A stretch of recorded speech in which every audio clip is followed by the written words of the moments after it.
नमस्कार दोस्तों।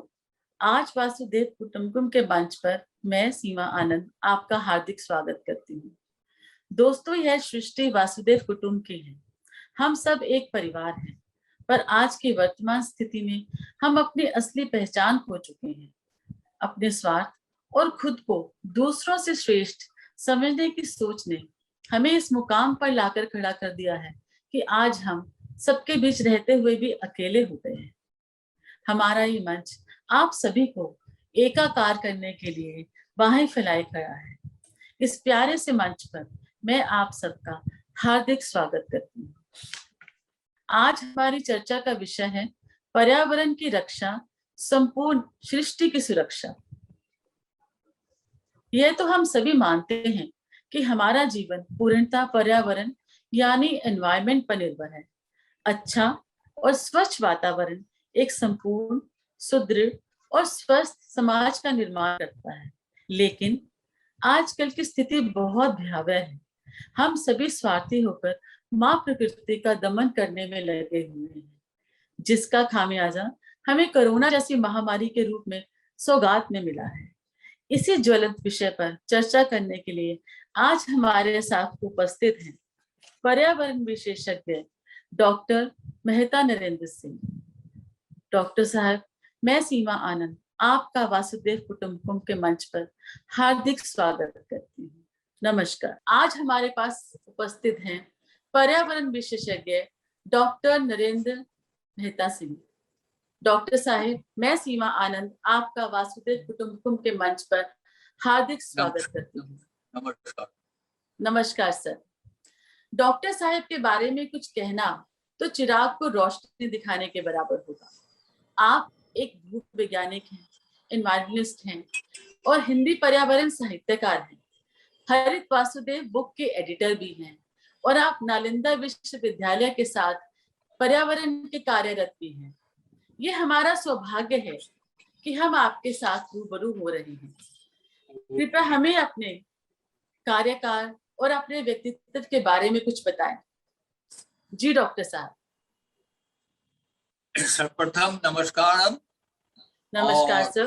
मैं वसुदेव कुटुंबकम पटल का शुक्रगुजार हूँ कि आप सबों ने मुझे सुअवसर दिया कि पर्यावरण विषय को लेकर आप सबों से रूबरू हूँ, विचार विमर्श हो और इस संकटकालीन समय में क्या करना है, अपने अस्तित्व को कैसे बचाए रखें, इस पर हम लोग कुछ विचार विमर्श करेंगे। जी डॉक्टर साहब। इसलिए श्रोताओं को मैं कहना चाहता हूं कि वसुदेव कुटुंबकम पटल की जय हो, जिंदाबाद। डॉक्टर साहब, आपके बारे में जानकर हम बहुत प्रेरित हुए, लेकिन एक सवाल मेरे मन में उठ रहा है कि आप हमेशा हरे रंग के कपड़ों में देखे जाते हैं। क्या इसका भी कोई सीधा संबंध है हरियाली के साथ? देखिए, हरा रंग जो है वो शांति का प्रतीक है जी। सत्य निष्ठा का प्रतीक है। हमारी वसुंधरा जो है वो हरी भरी दामन के साथ लिपटी रहे, तो हरा तन और हरा मन भी रहेगा तो हम शांत रहेंगे और शांत चित्त से जो अंदर विचार उत्पन्न होंगे वो सात्विक विचार। हरा रंग का बहुत ज्यादा आप हरा रंग को देखेंगे तो प्रकृति का ये आंचल हरा रंग है, तो प्रकृति को मैंने आत्मसात कर दिया। इसलिए हमने अपने लिबास को हरे रंग में डाला ताकि हरा रंग देखकर सबको मन में ये बात आ जाए कि हम भी हरे हरे दिखे। बिल्कुल सही कहा डॉक्टर साहब, बहुत अच्छा लगा। और देखिए, आज हम भी आपके रंग में रंग गए हैं। मैं ये डॉक्टर साहब, जितना आपके व्यक्तित्व के बारे में जान पा रही हूँ, उतना ही आपके प्रति श्रद्धा और सम्मान बढ़ता जा रहा है। धन्यवाद। चलिए अब आज की वार्ता को आगे बढ़ाते हैं। आज हमारे बीच दो पैनलिस्ट जुड़े हैं। हमारे साथ पहली पैनलिस्ट हैं प्रियंका जी। प्रियंका जी नमस्कार। प्रियंका जी पिछले 10 सालों से शिक्षा जगत से जुड़ी हुई हैं और ये अपने जीवन को लेकर बहुत आशावादी हैं और इनका प्रकृति के प्रति विशेष स्नेह है। प्रियंका जी आपका हार्दिक स्वागत है। धन्यवाद सीमा जी, धन्यवाद सीमा जी, धन्यवाद। वेलकम प्रियंका जी। और हमारी दूसरी पैनलिस्ट हैं ममता जी। ममता जी अपने परिवार के व्यवसाय के साथ पिछले 25 सालों से जुड़ी हैं और इन्होंने अपने व्यापार और परिवार का बहुत अच्छा सामंजस्य बिठा रखा है और प्रकृति के प्रति इनका जो लगाव है वो आज इनको हमारे प्रोग्राम में खींच कर ले आया है। तो ममता जी मैं आपका बहुत बहुत स्वागत करती हूँ। नमस्कार आप सब ममता जी। जी नमस्कार जी, नमस्कार। नमस्कार ममता जी। तो आज का जो हमारा प्रोग्राम का पहला प्रश्न है वो प्रियंका जी की तरफ से है, जो एक बहुत ही गंभीर सवाल लेकर हमारे साथ जुड़ी हैं। जी प्रियंका जी। बहुत बहुत धन्यवाद सीमा जी। मैं इस मंच वसुधैव कुटुंबकम का भी बहुत धन्यवाद देना चाहती हूँ, जिन्होंने मुझे बोलने का मौका दिया। आज पूरा विश्व भयंकर महामारी के दौर से गुजर रहा है। हर एक व्यक्ति, हर एक मनुष्य डरा सहमा सा है। ऐसा लगता है जैसे प्रकृति हमसे रुष्ट हो गई है, नाराज हो। डॉक्टर साहब, मैं आपसे यह जानना चाहती हूँ कि क्या इस महामारी का पर्यावरण से कोई संबंध है? डॉक्टर साहब देखिए, एनवायरमेंट जो है, पर्यावरण जो है, ये हेल्थ और एनवायरमेंट, स्वास्थ्य और पर्यावरण दोनों के बीच चोली दामन का संबंध है। बिल्कुल सही। इस पर मैं एक क्षणिका बोलना चाह रहा हूँ कि स्वच्छ रहेंगे तो स्वस्थ रहेंगे, स्वच्छ रहेंगे तो स्वस्थ रहेंगे, वरना रोगों के अधीनस्थ रहेंगे। बिल्कुल सही कहा। तो स्वच्छता, निर्मलता ये पर्यावरण के गुण तत्व है। इसलिए पर्यावरण को शुद्ध रखने के लिए आपको स्वच्छ रहना पड़ेगा, शुद्धता आपके अंदर होनी चाहिए। तो स्वच्छ माने स्वास्थ्य और पर्यावरण के बीच चोली दामन का संबंध है, हम इसको अलग नहीं कर सकते। प्रदूषण जो है वो स्वास्थ्य की विकृति है,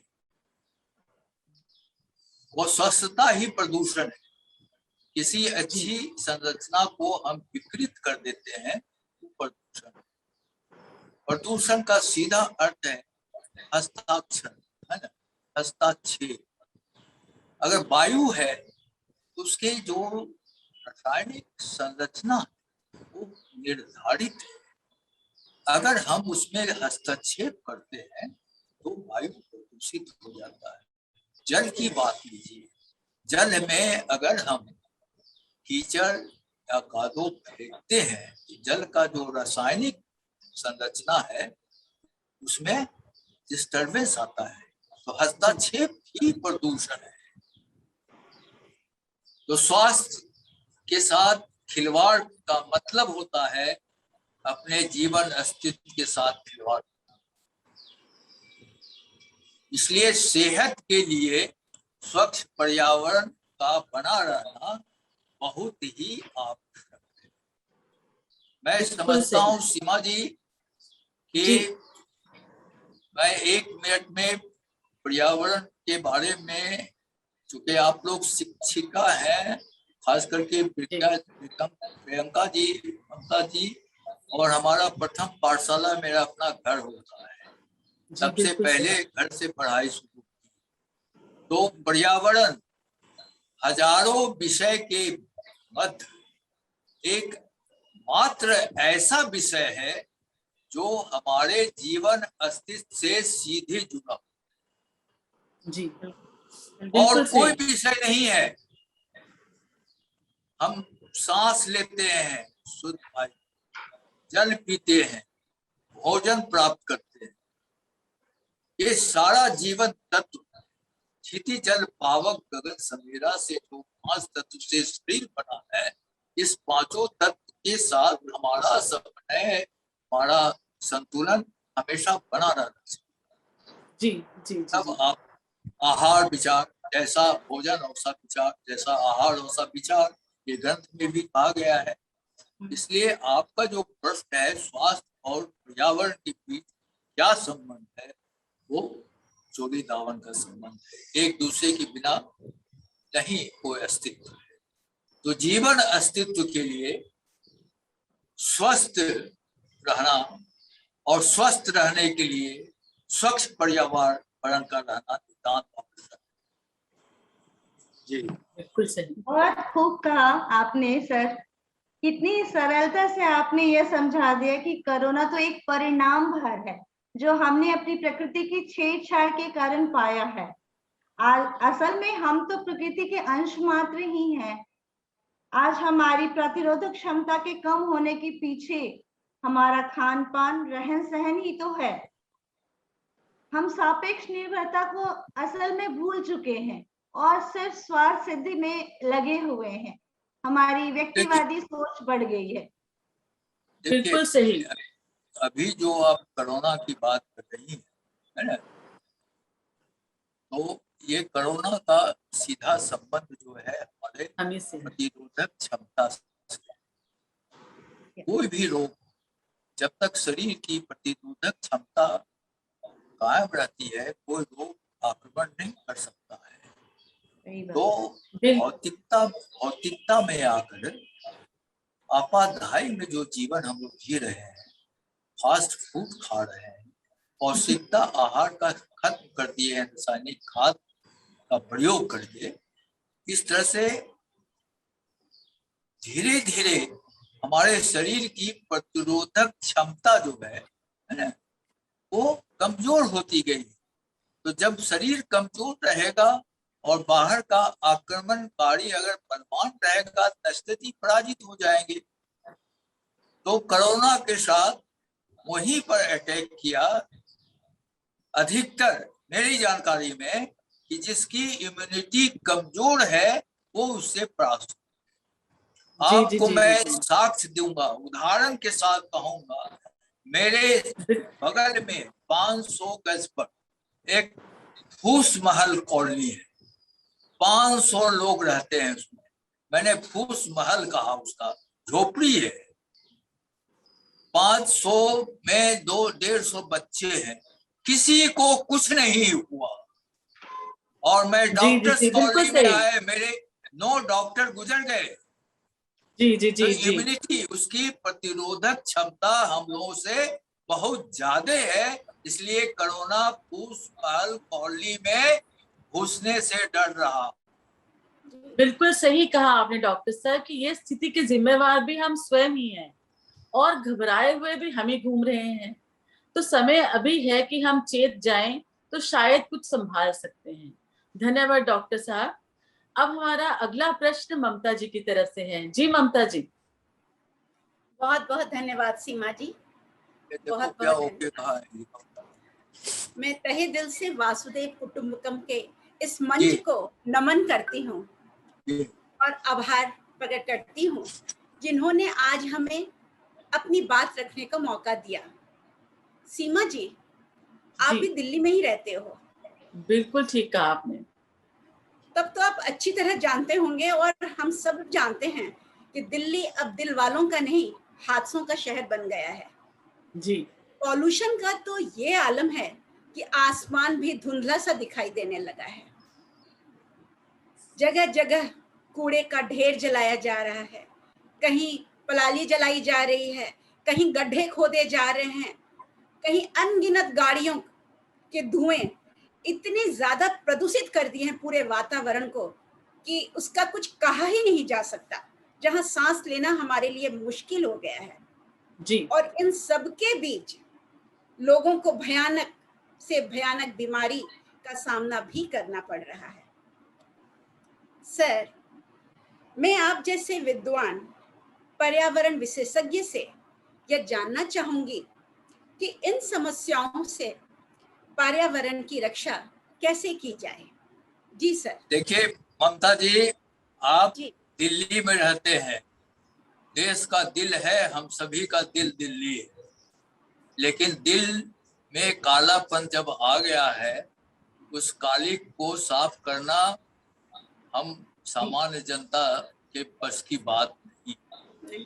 वो देश की राजधानी है, सारे लोग वहां रहते हैं, एक से एक विद्वान रहते हैं। आप के माध्यम से उन लोगों को स्मरण दिलाना चाहूंगा कि बंधु, पर्यावरण का सीधा संबंध हमारी जनसंख्या से जी और जनसंख्या का संबंध गरीबी से। जब तक जनसंख्या जनों का ही नहीं, दिल्ली वाले वाहन की संख्या को 100 गुना बढ़ा दी। एक घर में अगर 5 परिवार है, सदस्य हैं, तो 5 गाड़ी रखे। ममता जी, प्रियंका जी, सीमा जी, जी मैं जी सर। बात ये डंके की जोर से कहना चाहूंगा कि पर्यावरण के रक्षक आप ही हो और पर्यावरण के भक्षक भी आप ही हो। इन दिनों आप भक्षक से महाभक्षक बन गए, तो आप किससे कह रहे हैं? किससे कह रहे हैं? आप स्वयं महाभक्षक बन गए हैं, तो आप अपने को सुधारिए। क्या एक वाहन से आप बारी बारी से नहीं जा सकते हैं? दिल्ली में खास करके जाड़े के दिन में 12 बजे तक आसमान नहीं दिखाई देता है। जी इतना जीवाश में वहां निकालते हैं हम लोग। किसको कह रहे हैं? कौन नहीं निकाले? आपने मत निकालिए। इसी पर हमारा एक मसला है शेर का कि जी शहरों में शोर मचाना कब छोड़ेंगे आप? शहरों में शोर मचाना कब छोड़ेंगे आप? सड़कों पे धुआं उड़ाना कब छोड़ेंगे आप? बहुत धुआं आप उड़ाते हैं, पराली आप जलाते हैं, तो किसको कह रहे हैं? कौन भोगेगा? पटना के लोग भोगेंगे कि दिल्ली वाले भोगेंगे? उपाय है, बिल्कुल सही। उपाय है। पराली का सरकार उसका कच्चा माल में किसानों से खरीद लिए, नहीं जलाने दें, और उससे वो आप प्रोडक्ट में, बाय प्रोडक्ट में आप उसका प्लाईवुड के बीच में पिलर करके तख्ता बना सकते हैं, आप चारा बना सकते हैं, आप छत का रूफिंग कर सकते हैं पर्यावरणीय, आप 10 इंच के दीवार के बीच में उसको भर सकते हैं जो एयर कंडीशन का काम कर रहे हैं। पराली के लिए सैकड़ों उपाय है, लेकिन आप नहीं करते। दोष किसका है? किसान को पैदा लेना है तो जलाएगा ही, लागत का भरपाई आप करते नहीं है। तो पराली कोई प्रॉब्लम नहीं है, ये मानव जनित समस्या है, इसका हल हम आप कर सकते हैं। चलिए जी, बहुत सही कहा डॉक्टर साहब आपने जनसंख्या, तो हमारे सभी प्रश्नों का जवाब इतनी सरलता से और अच्छे तरीके से दिया है कि हम रक्षक भी हैं और हम ही भक्षक हैं। वाकई आपने बहुत अच्छा जवाब दिया हमें। धन्यवाद डॉक्टर साहब। जी जी बिल्कुल सही। छोटी छोटी पहल से स्थिति को बेहतर बनाया जा सकता है। जैसे कि आज एक नया शब्दकोश में शब्द हमारे स्थापित हुआ, वाहन जनसंख्या। ये हम कर सकते हैं, वाहन जनसंख्या को कम करें, कारपूल करें, और प्रति व्यक्ति कचरा कम कर सकते हैं। ये छोटे कदम उठाने से भी हम बहुत सीमा जी डिफरेंस ला सकते हैं। मैं सरकार में, ये भारत सरकार में रहा हूँ, बिहार सरकार में भी रहा हूँ जी। हम उपदेशक बन गए हैं जी। अगर 15 साल के वाहन को रोड से हटाया जाए, कानून बना। ये जनता से क्यों कह रहे हैं? आप अपनी वाहन को तो खत्म कीजिए। ये जो खटारा सरकारी वाहन चला रहे हैं 20 साल 25 साल का, उसको तो हटाइए जो आपके अधिकार में है। आपके देखा देखी पब्लिक भी हटा लेगी। तो जो भी कानून पर्यावरण संबंधी बनाते हैं, अब सबसे पहले अपने आप पर लागू कीजिए, अपने विभाग पर लागू कीजिए, तब जनता के पास जाइए। ये मेरा निवेदन है। जी जी डॉक्टर साहब, धन्यवाद। अब हमारा अगला प्रश्न प्रियंका जी की तरफ से है। जी प्रियंका जी, अब अपना प्रश्न रखिए। धन्यवाद सीमा जी। सर, आपसे बहुत कुछ जानने का अवसर मिला और आप बहुत सही बोला आपने अभी कि हमें अपनी भागीदारी सुनिश्चित करने की जरूरत है। कहीं न कहीं हमारी परेशानी की वजह हमारी अज्ञानता ही है। हम आपसे यह जानना चाहते हैं डॉक्टर साहब कि पर्यावरण को जन साधारण से किस तरह जोड़ सकते हैं ताकि लोग अपनी सहभागिता को समझें और कार्य करें। आपने कुछ बिंदु रखे, कुछ प्रयास बताए हैं, इसे मैं थोड़े और विस्तृत रूप में जानना चाहूंगी डॉक्टर। देखिए, पर्यावरण विषय को जन सामान से जोड़ने का कार्यक्रम आज से 15-20 साल प्रारंभ हुआ।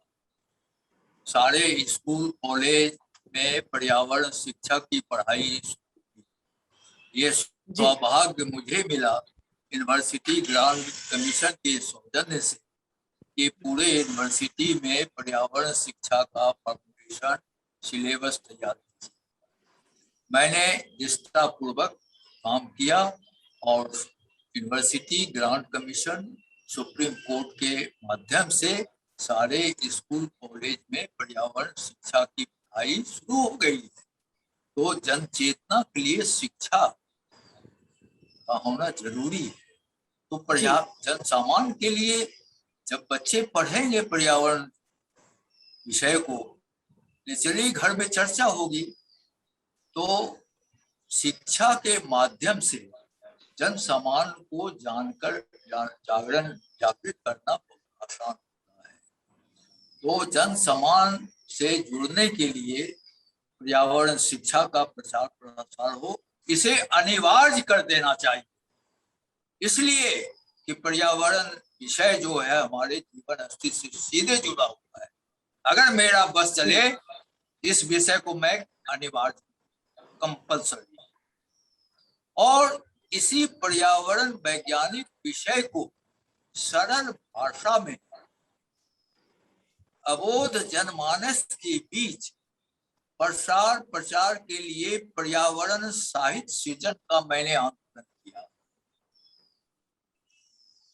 सरल भाषा में पर्यावरण ऐसे विषय जो वैज्ञानिक विषय है, उसको कविता में, गीत में, कहानी में, संदर्भ में, प्रसंग में कह करके, दिखा करके प्रचार प्रसार किया जा रहा है। और मैं समझता हूँ विगत 20-25 साल से इस विषय को लेकर काफी लोग कॉन्शियस हो गए हैं। और मैंने अहो भाग्य करो ना सुनकर के आश्चर्य होगा, इस पर मैंने आलेख लिखा है और दिल्ली आकाशवाणी ने इसे प्रसारित किया। लोगों ने कहा सारा विश्व कोरोना से त्रस्त है, आप उसको अहो भाग्य कहते हैं। अरे उसने जब आया यहाँ मेरे पास, अनुशासन में रहना सिखाया, परहेज सिखाया, स्वच्छता का पाठ को रिवाइज किया, करवाया, कंपल्सन किया कि आप प्रतिरोधक क्षमता बढ़ाने के लिए अपने आहार विहार में शुद्धता लावें। अगर कोरोना नहीं आता तो ये सब जो मनमानी हमारी चल रही थी, भौतिकता में हम दौड़ रहे थे, छलांग लगा रहे थे, बिल्कुल सही, और भी दुर्गति होती है। इसलिए जन सामान्य के लिए पर्यावरण शिक्षा और पर्यावरण साहित्य को स्कूल कॉलेज में अनिवार्य कर देने की अपील को आप लोग वसुदेव कुटुंब चैनल से आगे बढ़ावे। जी जी, बहुत सही समझाया डॉक्टर साहब आपने। पृथ्वी के अस्तित्व को बचाने के लिए और पर्यावरण की रक्षा के लिए हमें छोटी छोटी इनिशिएटिव लेने की जरूरत है, इस बात से हम सब सहमत हैं। और बिल्कुल सही। इसकी शुरुआत हमें अपने घर से ही करने की जरूरत है। सबसे पहले हमें अपने बच्चों को जागृत करना है, उन्हें पर्यावरण के तरफ, प्रकृति की तरफ ज्यादा संवेदनशील बनाने की जरूरत है। सीमा जी, मुझे लगता है ऐसा। जी जी, बिल्कुल सही। और जैसा सर ने कहा कि ये जो कोरोना है, कोरोना है इसने आकर असल में हमारे जीवन को बदल दिया है और इसकी जिम्मेदार भी हम ही हैं। मैं तो ये कहूंगी कि ये अपने ही कर्मों का साया है, ये अपने ही कर्मों का साया है जो खुलकर सामने आया है। ए मानुष ये खेल तेरा ही रचाया है, और फिर अब तू क्यों घबराया है। अभी भी संभल जा, अभी भी संभल जा, जीवन बचा पाएगा, वरना आने वाली नस्लों को क्या मुंह दिखाएगा। ये अपने ही कर्मों का साया है जो हमने खुलकर रचाया है। बहुत तो जो डॉक्टर, देखिए, बहुत धन्यवाद। सुंदर सीमा जी। जी जी, धन्यवाद। कोरोना को लेकर मैं एक और कटु वाक्य जी बोलना चाहूंगा, कटु वाक्य। जी जी जी अन्यथा नहीं लेंगे और श्रोतागण भी इसको अन्यथा नहीं लेंगे। जब तक कोरोना पर आप राजनीतिकरण करते रहेंगे, व्यापारीकरण के रूप में बदलते रहेंगे, तब तक कोरोना आपके घर से वापस नहीं जाएगा। कहाँ गया सर्दी खांसी जुकाम, नामो निशान मिट गया। जी, तो कोरोना पर कृपया चर्चा करना बंद कर दें। ये मीडिया चैनल में जब खोलिए कोरोना कोरोना, बिल्कुल जिसकी सही। चर्चा अधिक करेंगी वो आपको छोड़ कर नहीं जाएगा। उसको आप दामाद के तरह घर में बसा के रखे हुए हैं। याद कीजिए, 9 बीमारी यहाँ पहले भी आ चुकी है, आयाती। सबको हम लोग शांत कर दिए, कोरोना को भी हम शांत कर दिए होते अगर इसका व्यापारीकरण बंद हो जाता, इस पर राजनीतिकरण बंद हो जाता। जब तक आप राजनीतिक खेलेंगे कोरोना पर, व्यापार करेंगे कोरोना पर, कोरोना आपके घर से नहीं जाएगा। ये डंके की चोट से मैं कह रहा हूं। जी डॉक्टर साहब, आप बड़ी सरलता से चर्चा बंद कर दीजिए। अरे मौसम बदलता है, मौसम बदलता है, संक्रमण काल होता है, तो सर्दी खांसी जुकाम होता ही रहा है। और उसका उपाय घरेलू, हमारा जो दादी माँ की नुस्खा है, उससे हम ठीक हो जाया करते थे। आपने सर्दी खांसी जुकाम को नाम बदल दिया। कोरोना ना आया, ठीक है, वो तो साजिश है। जैविक हथियार का निर्माण हो रहा है, अब जैविक युद्ध होगा। लेकिन इस सबसे विजय पाने के लिए हम अपने प्रतिरोधक क्षमता पर अधिक ध्यान दें। जी जी तभी जी, बिल्कुल। हम कोरोना सबको वापस जाएगा। अपनी जी, इम्यूनिटी का ध्यान धन्यवाद। रखना चाहिए। जी जी, बिल्कुल सही। डॉक्टर साहब, एक सवाल मेरे जहन में आ रहा है कि जी। आप भूवैज्ञानिक हैं, आप पर्यावरणविद हैं, तो आपने अपनी पढ़ाई लिखाई जो है अंग्रेजी भाषा में की होगी, इंग्लिश लैंग्वेज में आपने अपनी स्टडीज की होंगी सब, लेकिन पर्यावरण साहित्यकार के रूप में आपने हिंदी भाषा में अपनी पहचान बताई। तो इस बारे में कृपया हमें कुछ बताएं। ये तो मेरे बहुत बहुत धन्यवाद। ये तो मेरे मन की बात आपने प्रश्न में डाल दिया है ना। जी और जी बड़ी खुशी हुई इस प्रश्न को सुन करके। और ये प्रश्न को सुनते ही हम 9 साल की उम्र में चले गए। जी जी जी, 9 साल की उम्र में जब मैं स्कूल में था, 5वां 6ठा क्लास में, है ना, उसी समय वैज्ञानिक बनने की लालसा मेरे अंदर उत्पन्न हो गई थी। कि हम पढ़ लिख करके एक बहुत बड़े वैज्ञानिक बनेंगे, लेकिन हमारे जो हिंदी अध्यापक थे, शिक्षक, उन्होंने हिंदी की ऐसी घुंटी पिलाई कि आज तक हम हिंदी से विमुक्त नहीं हो सके। विज्ञान के छात्र रहते हुए कभी हिंदी का दामन मैंने नहीं छोड़ा। और जब हम 1987 में सेवानिवृत्ति के नजदीक आने लगे तो मैंने सोचा कि मैं आगे आने वाले दिनों में क्या करूंगा।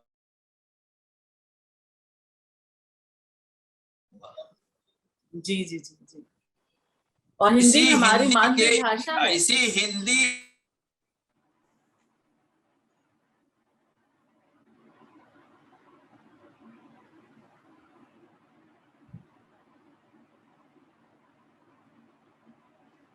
जी जी डॉक्टर साहब।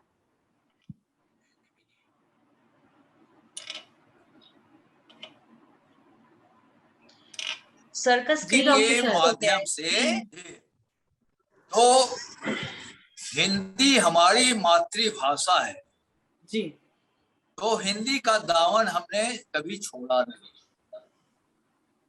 जी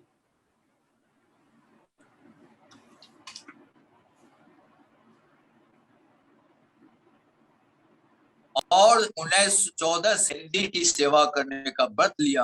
आपको सुनकर आश्चर्य होगा, 2 महीने के अंदर हम अंग्रेजी बोलना, लिखना, पढ़ना भूल गया।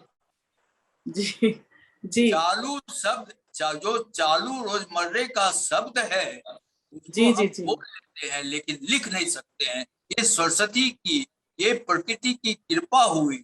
तब जाकर के मैंने सोचा कि पर्यावरण विषय को, पर्यावरण साहित्य सृजन आंदोलन में हम हिंदी को ही माध्यम बनाएं, इसलिए कि हमारे देश के अधिकांश जनता हिंदी भाषी है ना। जी जी। वैसे तो हिंदी पूरे देश में समझे जाती है।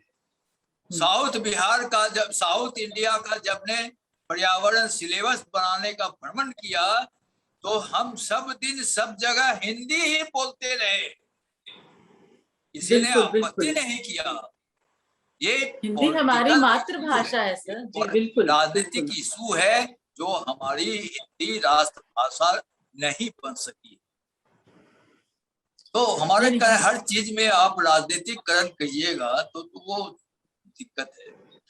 तो सीमा जी, हम हिंदी मातृभाषा है, हिंदी भाषी है, हिंदी को बिल्कुल, और हमें इस पर गर्व है सर।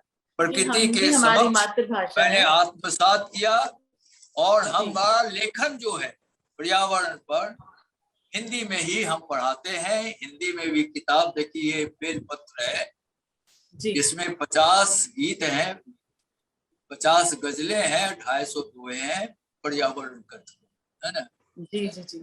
तो एक मिशन के तहत हिंदी का भी प्रचार प्रसार हो। एक सूचना और आधा मिनट में देना चाहता हूँ। जब मैं ऑस्ट्रेलिया मेलबोर्न गया, है ना, 3 महीना रहा हूँ जी जी, और हमारे सम्मान में लोग एकत्रित होते थे, गोष्ठियां जमती थी। एक काव्य गोष्ठी में 35 लोग आए हुए थे जी, और 35 लोग में से सिर्फ 3 व्यक्ति यूनिवर्सिटी से संबंधित थे, बाकी टेक्निकल लोग थे। तो मैं वहां देखा कि हिंदी की सेवा करने वाले हिंदी अनुशासन के मात्र 3 हैं, बाकी सब तकनीकी पदाधिकारी हैं हमारे देश के। तो यहाँ इसलिए ये याद दिला रहा हूँ, इसी सर्वेक्षण के आधार पर मैंने कहा कि हिंदी की रोटी खाने वाले ही हिंदी को बर्बाद कर रहे हैं, और जो हिंदी को रोटी खिला रहे हैं वही हिंदी को परवरिश कर रहे हैं। पूछिए किसी हिंदी डिपार्टमेंट के प्रोफेसर टीचर से कि आप अपने बच्चे को अंग्रेजी स्कूल में क्यों भेजते हैं। आप हिंदी की रोटी खा रहे हैं और बच्चों को अंग्रेजी स्कूल में भेज रहे हैं, क्यों? हिंदी का इससे विकास नहीं होगा। हिंदी की रोटी जब खाते हो तो हिंदी बन के रहो, हिंदी के साथ रहो। और अन्य देशों में वैज्ञानिक की तकनीकी पढ़ाई सब वहां की मातृभाषा में होती है। ऐसी बात नहीं है कि साइंस का विषय अंग्रेजी का है। तो हिंदी वाले जो हिंदी की रोटी खाते हैं उसको मैं साधारण निवेदन करता हूं कि हिंदी के बारे में आप मत कुछ सोचिए, मत विचारिए। हिंदी को जो रोटी खिलाते हैं तकनीकी पदाधिकारी, कर्मचारी, सामान्य लोग, उसको फ्री हैंड दीजिए, उसको प्रोत्साहित कीजिए। वो हिंदी का रोटी नहीं खाते हैं, रोटी खिलाते हैं। जी चलिए, बहुत खेद है, जी क्षमा प्रार्थी हूँ कि ऐसे शब्दों का इस्तेमाल में यह आत्मा बोलती है। जी देख रहा हूं, आप तहकीकात कीजिए, आप अपने ही घर में देखिए किस मीडियम में बच्चों को भेजते हैं पढ़ने। तो हिंदी हिंदी चिल्लाने से जानते हैं 3.5 करोड़ रुपया एक दिन हिंदी दिवस को खर्च किए जाते हैं। 3.5 करोड़ रुपया और 19 करोड़ रुपया सालाना हिंदी अधिकारी को दिया जाता है। दिन भर में वो एक शब्द ब्लैक बोर्ड पर लिख देता है। बैंक में जाइए, रिजर्व बैंक के एक हिंदी पदाधिकारी का 60,000 रुपया मासिक तनख्वाह है।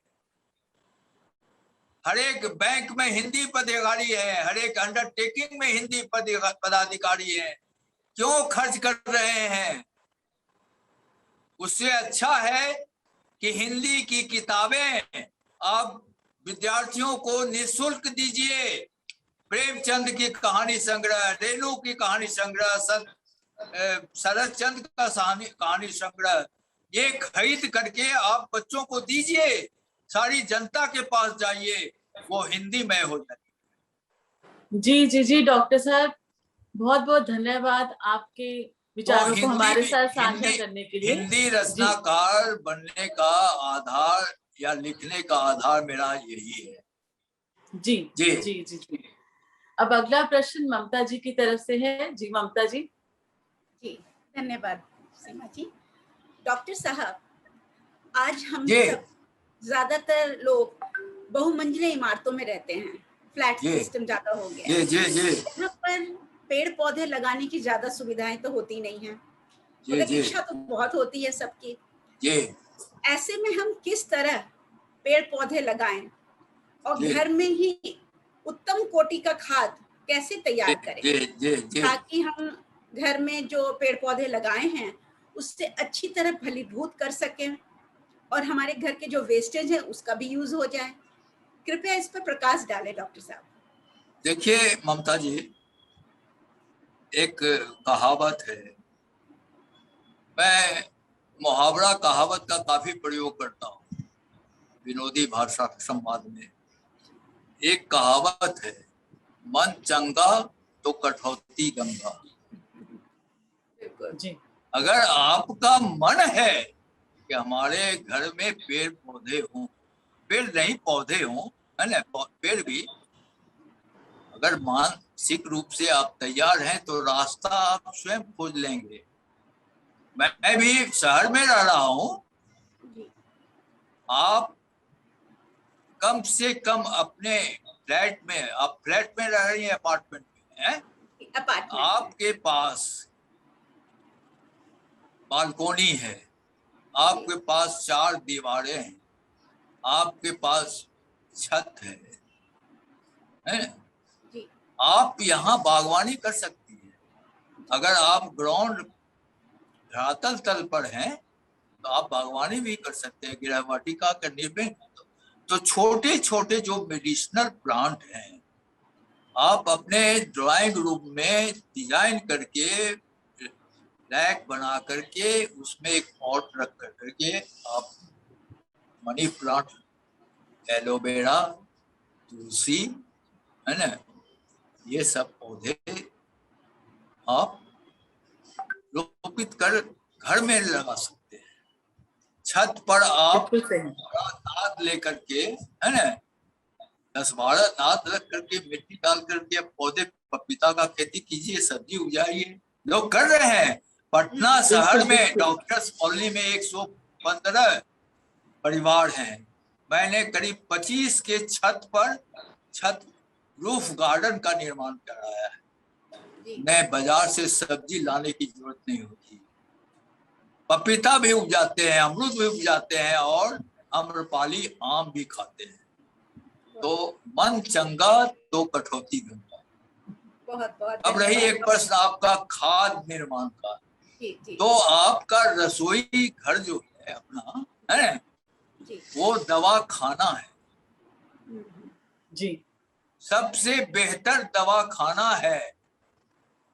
आप इशारा समझ रही होंगे।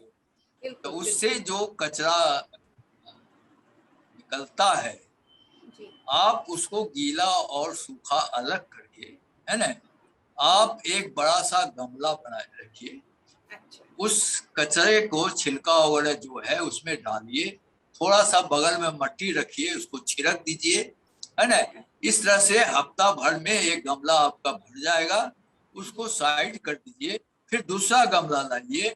4 गमला आप अगर लाते हैं तो महीने में एक गमला आपको कंपोस्ट खाद खाद मिलते हैं। मिल जाएगा। बिल्कुल इसलिए सही। खाद खरीदने की जरूरत नहीं है। जी और जी जी। अपशिष्ट जो बाहर फेंकते हैं गली और सड़क पर, उससे भी आप सुरक्षित हैं। जी आप एक चीज है प्लास्टिक का, ये प्लास्टिक युग है ना। हम प्लास्टिक से निजात नहीं पा सकते हैं। हमारे अंग प्रत्यंग में भी प्लास्टिक का प्रयोग होता है, लेकिन अपशिष्ट प्रबंधन के लिए हम सचेत रहेंगे जी तो जो प्लास्टिक धरती का कोढ़ कहा जाता है, जी उसको हम समाप्त कर सकते हैं। आप फेंकिए मत, जी उसको बिल्कुल, जमा करके आप उसके डिस्पोजल 4 आर 5 आर है ना, रीयूज, है ना, रिसाइकलिंग, बिल्कुल है ना। तो ये 3 आर पर आप ध्यान दीजिए। आपके घर में अपशिष्ट का एक परिवार, एक सदस्य दिन भर में 350 ग्राम रफेज पैदा करता है। तो एक छोटा 5 परिवार का है, आप देखेंगे, आप आज जा करके नापिएंगे, आप 1 से 1.5 किलो कचरा रोज पैदा करते हैं किचन में। बिल्कुल बिल्कुल। तो वो बहुत आप फेंकिए मत, फेंकिए मत, उसको खाद बिल्कुल। बनाइए। बिल्कुल, आपसे तो यही करना है डॉक्टर साहब। आपने तो मैं कर रहा हूँ, इतनी तरीके से मैं कर और रहा इतनी हूँ। अभी तो वीडियो अगर बाहर दिखाते जी जी तो अभी हमारे कैंपस में जी हजारों संख्या में सैंपलिंग किया हुआ है। सुधा दूध का पैकेट में मिट्टी भर के बीज डाल करके नर्सरी करता हूँ मैं।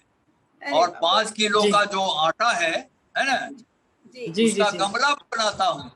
एक गमले का आजकल 100 रुपया दाम है, वो 100 हाँ रुपये जी का बचत बिल्कुल करता हूँ। बिल्कुल बिल्कुल। बहुत तो खूब। ये सब चीज है। मन चंगा तो कठौती गंगा। कभी मैं गंगा मन में जो बिल्कुल। ठान लीजिए वो करना है, और करने का आपने जब तो ठान लेंगे तो रास्ता खुद आपके पास आ अपने जाएगा। आप बन जाएगा। सही कहा डॉक्टर बिल्कुल। साहब आप। जी आज तो आपने इतने सारे प्रश्न का जवाब जो मेरे मन में चल रहा था, आपने इतनी सरलता से और इतने अच्छे से, मैंने एक खेल का खेल भी रहा और उसका आपने आंसर दे दिया। और अरे ये सिर्फ देखिए हमारे ममता जी, नहीं, एक बात चलती है तो विस्तार में। जी छोटा काम करने में जो खुशी होती है वो जी, बड़ा काम करने में नहीं होती है। बहुत बड़ा बहुत सही, काम करने वाले बहुत लोग हैं, जी लेकिन छोटा बिल्कुल काम करने वाला आपको नहीं मिलेगा।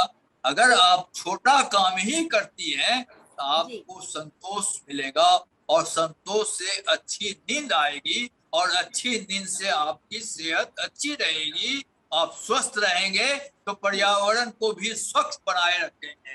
जी। धन्यवाद। वाह वाह वाह, डॉक्टर बहुत साहब, बढ़िया। आपने तो सही आज बोला आपने। इतनी सरलता से, इतने अच्छे तरीके से आपने समझाया कि मैं उसके लिए मेरे पास शब्द नहीं है, मैं आपके लिए क्या कहूँ। अरे नहीं, हम लोग सब एक ही तरह के हैं। बहुत बढ़िया, बहुत ही बढ़िया एक ही सब समझाया है ना। आपने, बहुत सारी दिक्कतों का समाधान कर दिया डॉक्टर साहब, बहुत बहुत धन्यवाद। सही कहा ममता जी, बिल्कुल सही ममता जी। ये जो छोटी छोटी सी चीजें हैं जिनसे हम अपने जिंदगी में चलते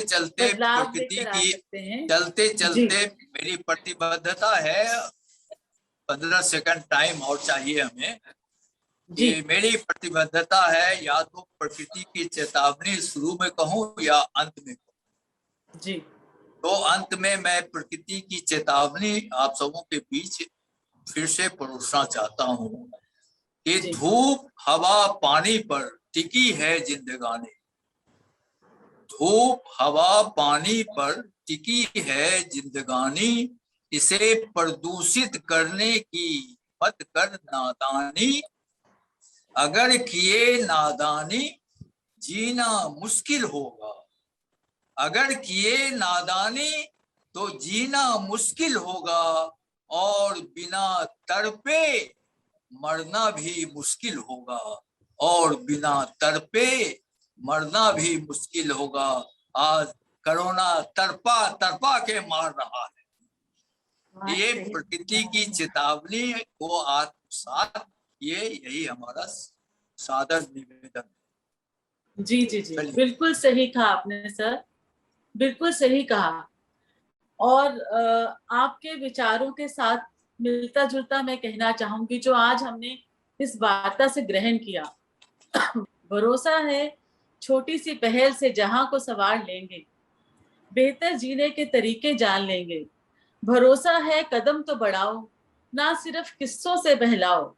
कर्म करते रहो प्राण वायु बैंक की पूंजी लहलहाएगी। आने वाली नस्लें भी हमारे गीत गाएंगी। भरोसा है, भरोसा है, भरोसा है। और आज की वार्ता का धन्यवाद। आज की वार्ता का समापन करने से पहले मैं डॉक्टर साहब का तहे दिल से स्वागत करती हूँ। जी सर, फिर सेवा करने का मौका देंगे फिर, है ना जी। ये हमारा भाग्य है कि आज हमें आपसे रूबरू होने का मौका मिला। हम आपका तहे दिल से धन्यवाद करते हैं कि आपने अपना देश कीमती समय आप सबों को निकाला। अभिनंदन। और आप सामने रहती थी, एक पौधा आप लोगों को देता मैं, है ना। अरे वाह, आपने कहा तो सर हम अपने घर में एक पौधा लगाएंगे जरूर, लगाएंगे, जो आपकी तरफ से हमें भेंट होगा। सही बात है। और बिल्कुल आपने कहा, यही हमारे लिए बहुत बड़ी बात है, बहुत बड़ी बात है हमारे लिए। और मैं इसके साथ ही प्रियंका जी, देखिए मेरा कर्म भूमि दिल्ली भी रहा है। वसुंधरा कॉलोनी में है ना, वसुंधरा, उसमें 500 नीम के पौधे हम लगाए 40 साल पहले। जी, जब वो कंस्ट्रक्शन में था। अब जाके देखिए वसुंधरा में नीम के कितने पेड़ हैं रोड के किनारे। बिल्कुल सर, बिल्कुल धन्यवाद। और इसी के साथ ही मैं धन्यवाद सर, धन्यवाद। इसी के साथ ही मैं प्रियंका जी और ममता जी का भी धन्यवाद करना चाहूंगी। और मैं इस प्रोग्राम की संयोजिका मंजू भारद्वाज जी और मेनका जी का भी धन्यवाद करती हूँ, जिन्होंने मुझे इस प्रोग्राम में आमंत्रित किया और इतने बड़े विद्वान सर से मिलने का मौका दिया। धन्यवाद।